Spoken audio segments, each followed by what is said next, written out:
la recette du gâteau basque. Aujourd'hui, on est avec Benjamin qui est là, un heureux patron de 27 ans. On est du côté de Cap-Breton, Saint-Vincent-de-Tyrosse. Vous voyez une belle boutique qui est derrière. De toute façon, vous pouvez retrouver le lien sous la vidéo. Et Benjamin a accepté de nous transmettre sa recette du gâteau basque. Et on sait que c'est difficile de trouver des recettes qui sont données par des artisans.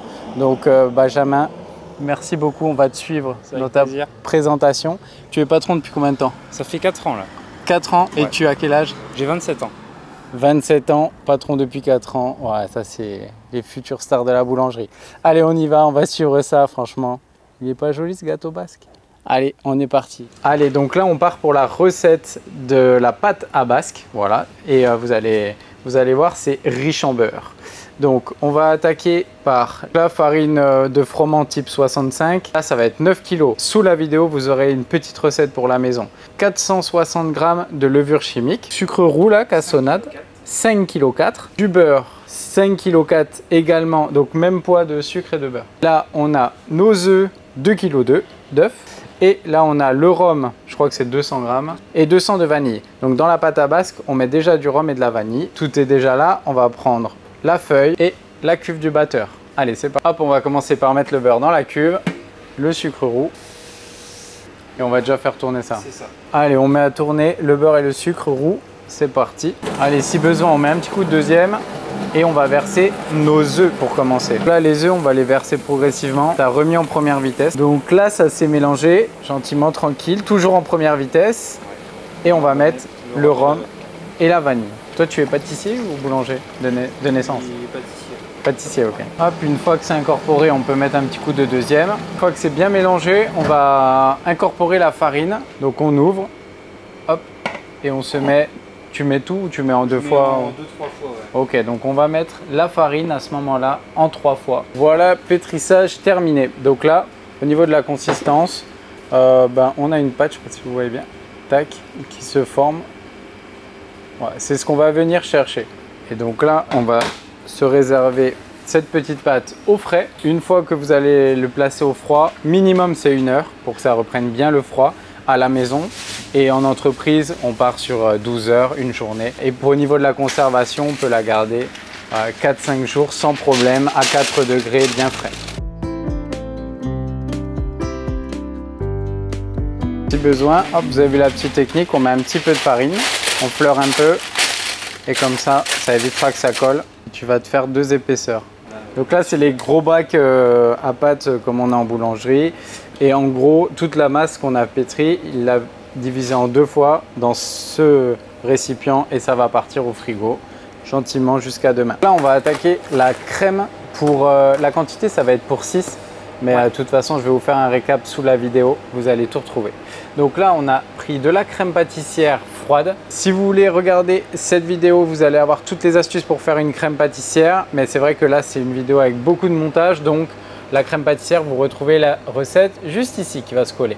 Donc là, on a pris une crème pâtissière qui est bien froide. On a mis une gousse de vanille, mais vous pouvez mettre de la vanille liquide. On a 2 kg de crème pâte, une gousse de vanille. On a 200 g de poudre d'amande et surtout 50 g de rhum. Voilà, ça c'est la quantité pour 6 basques. Crème à basque, là, voilà, crème pâte plus poudre d'amande et tout. Donc là, on va se préparer nos moules. Ça, c'est des moules de 18 par 4,5 de hauteur. Voilà, pour la petite information. Donc là, on met un petit peu de graisse, soit du beurre, soit de la bombe à graisse, en fonction. Hein. Ok, tu parsèmes le fond. Donc ça, c'est version voilà, moule sans fond, mais on peut le faire aussi avec des cercles, avec des fonds. Il n'y a pas de souci, vous pouvez le faire, ça marche très bien. À la maison, c'est ce qu'on a généralement. Ça marche aussi. Là, on a repris la pâte qui est au frais depuis 12 heures, vous avez bien compris. Et on a fait la petite mise en place. Donc, pour les cercles de 18, pour faire le dessus, on a un cercle de 18. Et pour les fonds, on a un cercle de 20 cm. Voilà, il sera un tout petit peu plus large. Et notre pâte. Voilà, là, l'objectif, c'est d'avoir une pâte qui est maniable. Là, on abaisse à 5 mm. Donc, soit au laminoir ça à la main. Donc, vous avez une belle petite épaisseur. Et on se détaille nos petits cercles. Ça, c'est les dessus de 18. Et nos cercles de 20. Donc si vous voyez que ça colle un petit peu et qu'il y a besoin, vous mettez un tout petit peu de farine. Attention quand même, des fois à la maison on met beaucoup trop de farine parce que c'est des pâtes qui sont un peu sensibles. Si c'est trop compliqué, vous repassez au frigo hein, chez vous. Voilà, si vous avez des chutes, c'est très simple. Vous remettez tout au milieu, hop, et vous pourrez vous en resservir une fois que ça aura repris peut-être un peu le froid. Allez, du coup on attaque le montage. Donc j'ai demandé à Benjamin de peser un disque de chaque. Donc ça, c'est les dessus. On est d'accord? Oui. Donc le dessus, c'est un cercle de 18 et il fait 180 grammes. Et celui du dessous, c'est un cercle de 20, il fait 240 grammes. En gros, c'est pour vous donner des indications comme d'habitude. Hein. Alors, on enlève un petit peu la farine.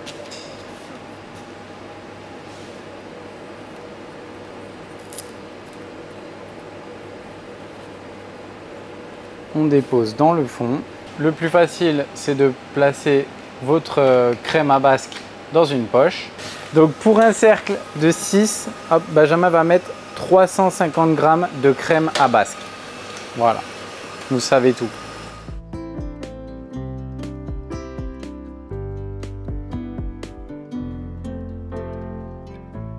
Okay. Ça vient pile poil à la limite là.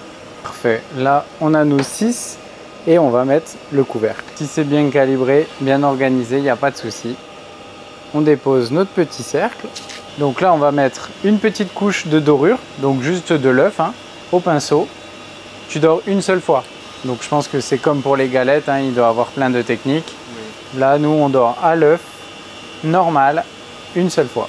Donc attention, si vous mettez que du jaune, il peut y avoir une pellicule qui se décolle à la cuisson. Petite technique du chef. Et ensuite, on va rayer. Donc là, tu rayes normal avec le couteau, pas avec le dos, normal. Hein. Donc je pense que pareil, le rayage, il existe 1000 techniques. Hein. Et donc là, est-ce que tu fais des puits comme pour les galettes ou tout ça ou... Non.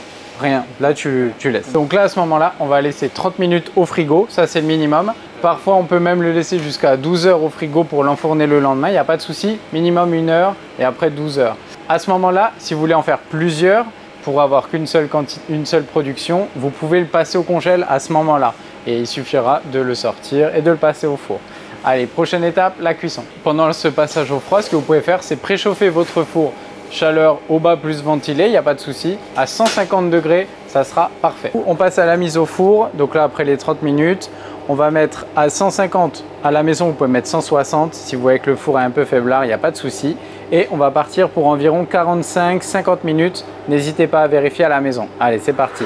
Allez, au bout de 50 minutes, on regarde. Hop, quand c'est bien coloré comme ça, c'est que c'est bon. On va les laisser refroidir et on part à la dégustation. Et là, c'est l'heure de la dégustation. Je sais que vous aimez bien voir de plus près.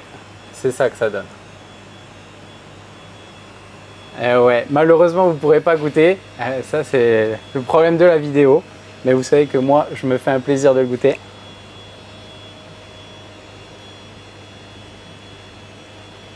Alors, on sent bien le goût du rhum. Ce qui m'interpelle direct, c'est le côté un peu sucré de la semelle. Ouais, la semelle. Qui continue à croustiller. Franchement, c'est trop bon.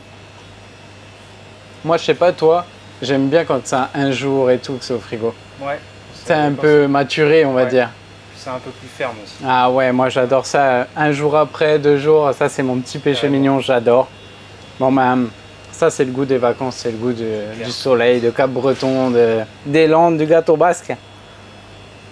Bon, petit conseil, faites-en 2, 3, 4. Comme ça au moins vous pourrez assurer la livraison aux voisins, à la famille.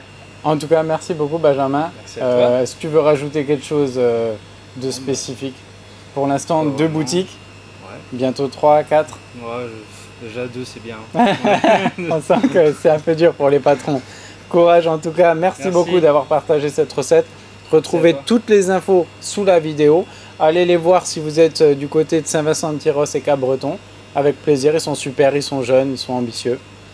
Ils vont cartonner. Merci beaucoup. N'oubliez pas de laisser un petit message sous la vidéo si vous avez aimé. Et on s'abonne, on partage comme d'habitude. Allez, ciao Benjamin. Ciao. À plus tard. Ciao, ciao.